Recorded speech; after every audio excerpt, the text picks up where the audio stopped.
Chapter 14. Young, Fly, and Saved.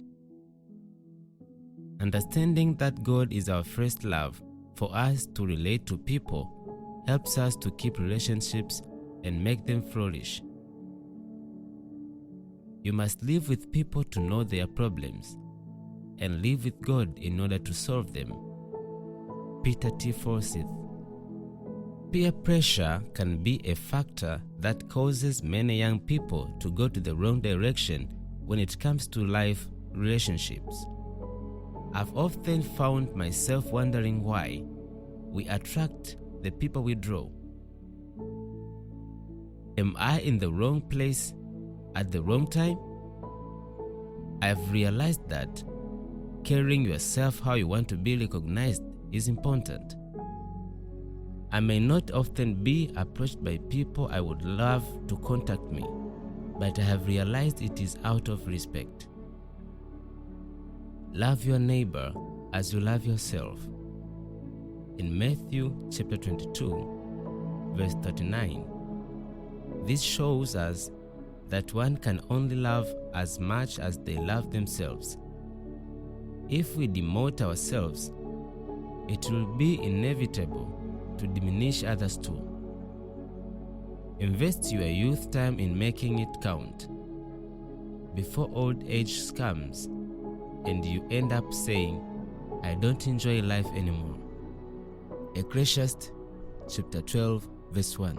I remember someone telling me that I am too strict with my requirements. Do you know what I said? My requirements are even too low. Your requirements do not force anyone, but the right person for you will fall into your requirements if they are genuine. Knowing your worth stops you from giving people discount. Sometimes, it is better to wait than to steer. Songs of Solomon chapter 8 verse 4 mentions not to awake love before it is ready. To awaken can be in different contexts. In this case, it is promoting and encouraging it. We often run too quickly for love and fall in love with someone, expecting our pain to be recovered or go away. Sadly, it may end up getting multiplied.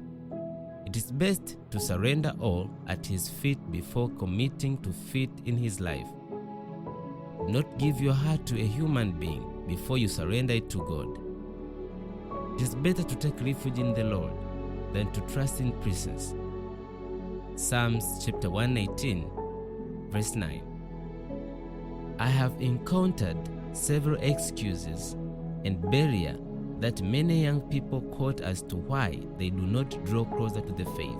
To begin with, music is often a frequently cited barrier stopping young people from drawing close to faith. I once met a guy who said, I do not attend church because of the songs they sing. Instantly, I knew they preferred hip-hop. I played them some gospel hip-hop and told them hip-hop is a style of music just like R&B is also a style. There are two general genres of music. I believe gospel and secular. Listening to gospel music doesn't make you YFS, young, fly, and saved. I have come across much secular music which does not proclaim God but has a good message, whereas some gospel songs which may lack content to build up someone. Next in line is dress code. How should young, fly, and saved person dress? Dress how you want to be dressed. What I like about being young, fly, and saved is that you can still be fly and saved at the same time. Does this then define my identity?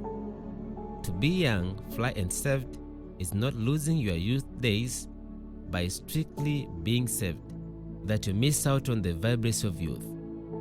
It is living to the full, with love around you, exploring and occupying yourself with great opportunities within the boundaries of the world. Our dressing should be modest, decent, and appropriate. Modest is a general term since culturally the same dress code may be considered immodest in one culture and modest in another. For instance, in some hot parts of Africa, ladies do not wear anything on their upper body. It is culturally acceptable and no one has a problem. Try to do the same dressing to ladies in most of other parts of the world, and lightning will strike you in broad daylight.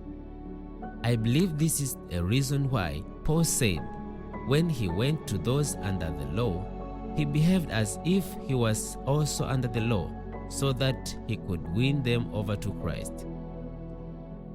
He further alleges that if eating meat would offend his brother, he will not eat it for the sake of that brother. The emphasis here is that we should be considerate and do everything in love.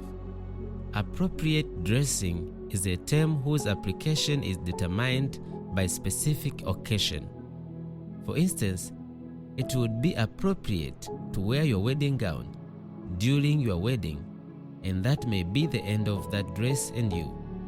If we meet you on the streets the next day, still clad in your long flowering wedding gown, still carrying a bucket of flowers, that will be inappropriate.